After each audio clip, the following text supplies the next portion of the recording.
ভগ্নাংশ নির্ণয় 2/5 সমতুল ভগ্নাংশ নির্ণয় করব।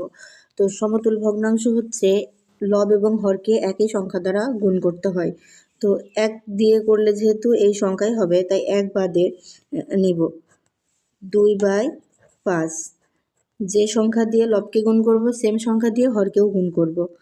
তো 2 দিয়ে গুণ করব প্রথমে, তাহলে 2 2 4, 5 2 10। সমতুল ভগ্নাংশ 2টি, 3টি, 5টি অনেকগুলো নির্ণয় করা যায়, তো আমরা 3টি নির্ণয় করব। তাহলে 2/5, এখন আমরা 3 দিয়ে উভয়কে গুণ করব। 3 2 6, 3 5 15।